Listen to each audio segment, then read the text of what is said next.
پہلے تو میں یہ عرض کروں محرم کی اسلام میں فضیلت کیا ہے اور کیوں ہے یہ فضیلت۔ رسول اللہ صلی اللہ علیہ وسلم نے فرمایا کہ محرم کو آپ صلی اللہ علیہ وسلم نے شہر اللہ قرار دیا ہے۔ صحیح حدیث ہے کہ آپ صلی اللہ علیہ وسلم نے فرمایا، صحیح مسلم کی حدیث ہے کہ رمضان کے روزوں کے بعد سب سے زیادہ جو روزے افضل ہیں وہ شہر اللہ المحرم، اللہ کے مہینے محرم کے ہیں، یعنی اللہ کی طرف اس محرم کی نسبت کی جا رہی ہے، تو یہ ایک بڑی فضیلت کی چیز ہے۔ اور قرآن میں جن 4 مہینوں کو محترم قرار دیا ہے، عرب ان مہینوں میں جنگ و جدال کو حرام سمجھا کرتے تھے کہ یار یہ ناجائز ہے، اس میں جنگ نہیں کرنی چاہیے، ان مہینوں کا احترام لازم ہے۔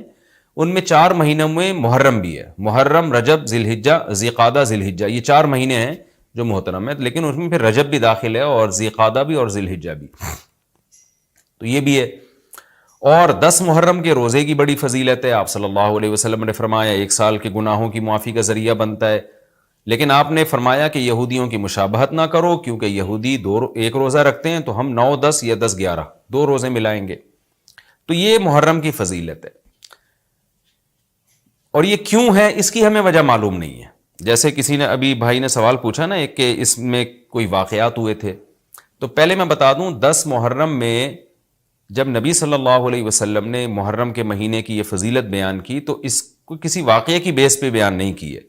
اس بارے میں جتنے واقعات ہمارے پاس منقول ہیں کہ آدم علیہ السلام جنت سے زمین پہ آئے تھے،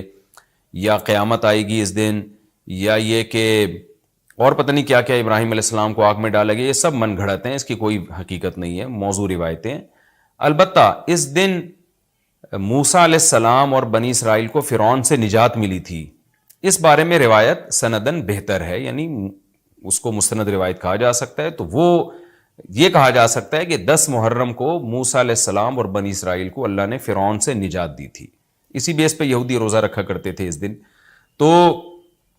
یہ روایت کے علاوہ باقی جتنے بھی واقعات ہیں سب من گھڑت ہیں۔